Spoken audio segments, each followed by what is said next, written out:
It was full steam ahead on the island of Sodor. All the engines were running on time.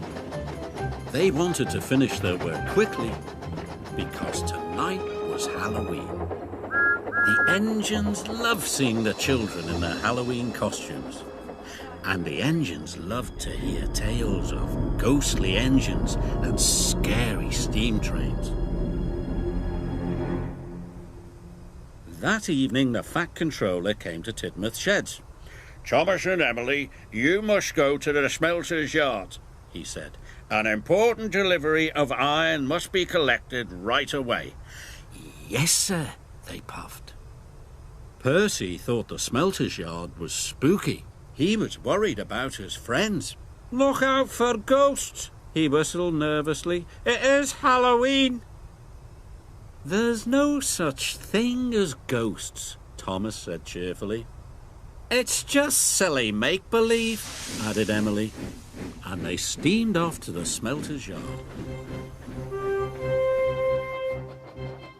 The sun was setting and it was getting dark. "Imagine being scared of Halloween," puffed Thomas. "Or the smelter's yard," sniffed Emily. "Pah," added Thomas. Thomas and Emily enjoyed feeling brave.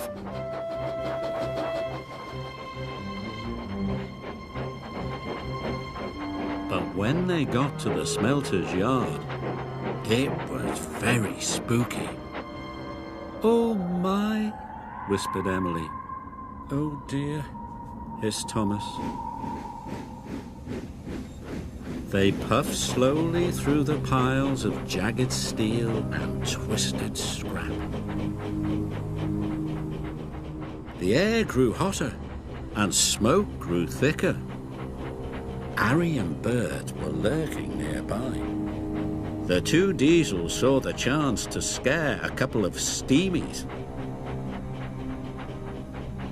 When Thomas and Emily rolled by, they moaned and groaned.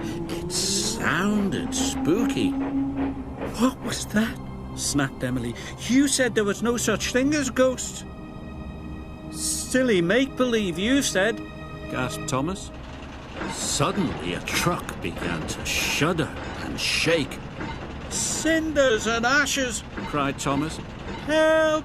wailed Emily. "It's a ghost! Let's get away from here!"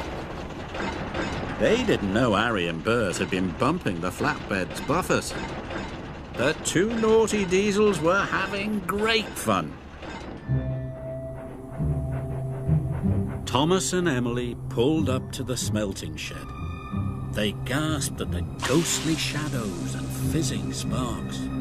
Their wheels felt as if they were frozen, but they had to go inside. "I hope the ghost hasn't gone in there," quaked Thomas. "Me too," quivered Emily. And they both rolled slowly into the smelting shed.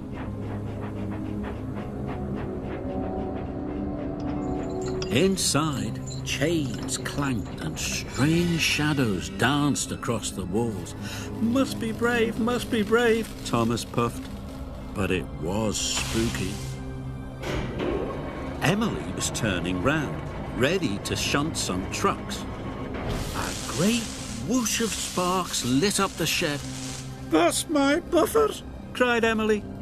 Emily was scared. She didn't notice the huge white tarpaulin. It fell, covering her from funnel to footplate. "The ghost! It's got me!" She steamed away as fast as her pistons could pump. Thomas thought Emily was the ghost, and he raced out of the smelting shed.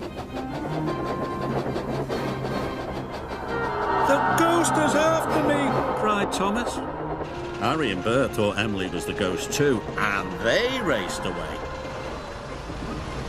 Thomas was right behind them, and Emily was right behind Thomas.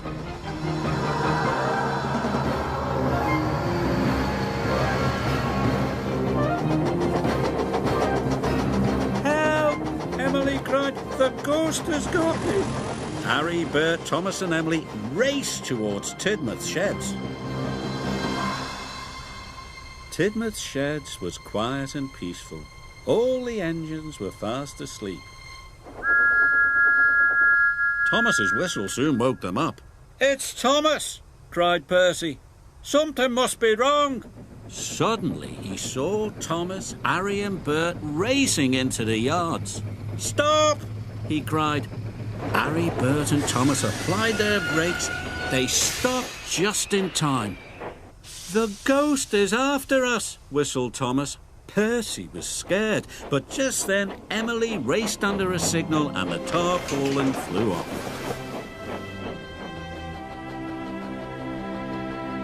That's no ghost, said Percy. That's Emily. The engines didn't feel scared anymore, but they did feel foolish. The Fat Controller arrived wearing his pyjamas. What is all this fuss and bother? He boomed. It has caused confusion and delay. But, sir, cried Thomas, the flatbeds were rattling, and we heard moaning, said Emily. And groaning, added Thomas. The Fat Controller looked at Harry and Bert.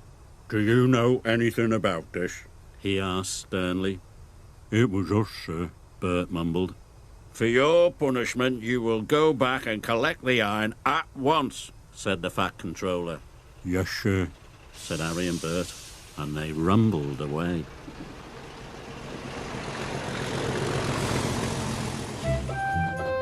Whenever Thomas and Emily went back to the smelter's yard, they knew there was nothing to be scared of.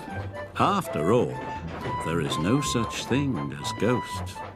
It was all silly make-believe.